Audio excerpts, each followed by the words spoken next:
Buenos días, hoy hablaremos acerca de lo que son el análisis de las desviaciones y el diagnóstico prequirúrgico de las desviaciones. Mi nombre es Musa Abraham, soy médico residente de primer año en la Escuela Superior de Oftalmología, avalado por la Universidad Francisco Marroquín en el Centro Oftalmológico León. Pues comenzaremos que el análisis o el objetivo del análisis del cuadro de desviaciones oculares es identificar el o los músculos afectados y de acuerdo con esto es elaborar un plan quirúrgico. Aquí tenemos un ejemplo, ¿verdad?, de lo que es el cuadro de medidas de una desviación vertical. Este cuadro se basa en la medición en dioptrías prismáticas de la desviación ocular obtenida en cada una de las 9 posiciones diagnósticas de la mirada para planear la corrección quirúrgica de cada músculo.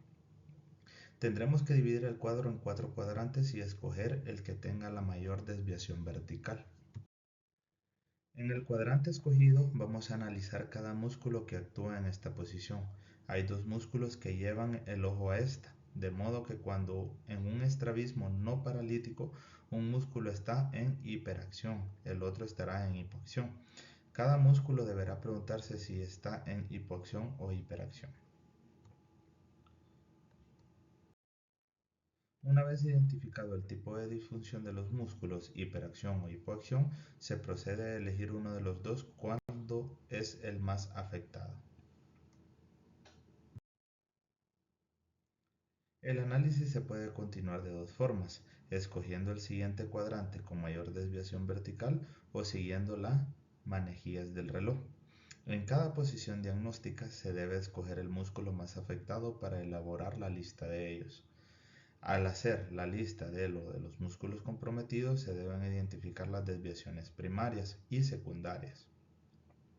Una vez identificadas las desviaciones primarias y secundarias, se procede a elaborar el plan quirúrgico basado en la mayor de los casos en el músculo responsable de la desviación secundaria.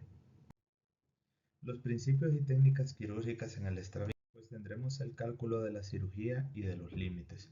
Existe una relación directa entre la cantidad de herida quirúrgica en milímetros y la corrección de las desviaciones, de tal modo que pueda utilizarse un factor de conversión para cada músculo que permita planear el procedimiento quirúrgico con aceptable precisión. Pues aquí tenemos una tabla en la relación entre la cantidad de las dioptrías prismáticas corregidas por milímetro del músculo invertido y la cantidad de músculo a operar según la magnitud de la desviación. Aquí tenemos los límites quirúrgicos de los músculos extraoculares, pues teniendo el procedimiento, el límite y la consecuencia. Las técnicas quirúrgicas en sus principios generales, pues la anestesia general es lo ideal. Se realiza la cirugía utilizando microscopio para lograr mayor visualización y mayor precisión.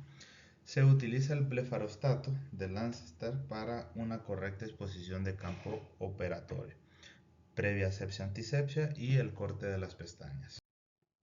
Para la movilización y estabilización del globo ocular se coloca un punto de reparo para limbar epiescleral o subconjuntival grueso a las 6 y 12 horas con hilo seda negra trenzada 4-0 con una aguja cortante. La incisión conjuntival con tijeras Westcott variará de acuerdo al músculo a intervenir. La fijación de los músculos a la esclera se realiza con sutura trenzada de poliglactina sintética 6-0 con aguja espatulada cortante. Esta misma sutura se usa para cerrar la incisión conjuntival. Los músculos rectos horizontales vamos a tener una retroinserción, pues la incisión conjuntival se realiza con tijeras de 2 a 3 milímetros de limbo, paralelo a él y con una extensión aproximada de unos 8 milímetros, prolongándola con cortes radiales hacia los fondos de saco superior e inferior. La disección de la cápsula de Tenon y de la vaina muscular con cauterior monopolar hasta exponer las fibras musculares. El reparo de los músculos con gancho de estrabismo, pues hay hacer una hemostasia e inserción del tendón muscular, colocación de 2 suturas independientemente en cada extremo del músculo, anudando la sutura con 2 pases. La sección del tendón a ras de la esclera con tijeras y una hemostasia en el sitio de la inserción tendinosa con un cauterio monopolar. Tenemos que hacer una demarcación sobre la episclera de la nueva inserción, midiendo con compás desde la inserción original del telón, guardando el paralelismo con dicha inserción. Fijación del músculo en el nuevo sitio de inserción, fijando con una de las suturas en la episclera y anudándolas independientemente. Los músculos rectos verticales, pues la única variación con respecto a la descrita para los rectos horizontales es la inserción conjuntival, la cual se hace 7 milímetros de limbo en forma paralela y a él con una longitud aproximada de 12 a 15 milímetros para el recto superior y 2 a 3 milímetros de limbo para el recto inferior con una extensión de 10 milímetros aproximadamente.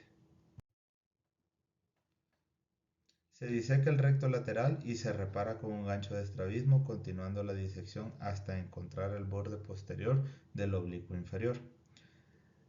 Reparar con el gancho de estrabismo del oblicuo inferior previa disección amplia de la vaina intermuscular, asegurando pues no incluir conjuntamente las fibras del recto lateral. La colocación de dos suturas por delante de la inserción escleral, una en su borde anterior y otra en su borde posterior. Se corta el músculo con tijeras en su inserción a ras de la esclera. No debe hacerse hemostasia en el lugar de la inserción muscular por el riesgo de lesionar la mácula. La disección y reparo con gancho de estrabismo del recto inferior continuando su disección hasta identificar las venas vorticosas inferotemporales. La demarcación episcleral del nuevo sitio de inserción con compás y cauterio monoporal de 10 milímetros a partir de la inserción temporal del recto inferior a lo largo de una línea imaginaria entre esta y la ampolla vorticosa, donde se fijará el borde posterior del oblicuo a la episclera con la sutura identificada con la cefrafina. El borde anterior se fijará sobre esta misma línea a 5 milímetros por encima de la sutura posterior. Los músculos oblicuos superior, pues la inserción como la descrita para el recto superior siendo este mayor con una longitud de 15 milímetros, hay una disección y reparo del recto superior con un gancho de estrabismo. La identificación y reparo con gancho al tendón del oblicuo superior o los cuadrantes superonasal o superotemporal. Se colocan dos suturas, una en el borde anterior y en otra en el borde posterior. Se hace una diserción tendinosa a ras de la esclera con tijeras y no debe hacerse hemostasia con cauterios. Deslizamiento del tendón muscular por debajo del recto superior para alcanzar el cuadrante superonasal. La demarcación episcleral del nuevo sitio de inserción a 10 milímetros a partir de la inserción nasal del recto superior y a lo largo de una línea imaginaria trazada entre esta y la ampolla de la vena vorticosa superonasal, donde se fijará el posterior del oblicuo a la episclera con la sutura identificada de serafina. El borde anterior se fijará sobre esa misma línea a 5 milímetros por delante de la sutura posterior y cierre de la conjuntiva con una sutura continua para evitar retracción conjuntival y formación de simbléfaro. El manejo posoperatorio pues se da con los AINES por 5 días, un esteroide más antibiótico tópico por unos 10 días y un vasoconstrictor por otros 10 días. Y las complicaciones en cirugía de estrabismo pues las tenemos intraoperatorias. Vamos a tener la salida del humor acuoso, un sangrado de la incisión conjuntival, compromiso parcial de las fibras musculares, ruptura de los ligamentos de contención de la grasa orbitaria. Vamos a tener también la pérdida del músculo, la perforación escleral, la perforación escleroidea. Y también tendremos las posoperatorias, que es una erosión corneal, una endoftalmitis, celulitis orbitaria, quistes de retención conjuntival y granuloma a cuerpo extraño, una conjuntivitis infecciosa, una dehiscencia de la sutura conjuntival y también tendremos abertura de la herida quirúrgica.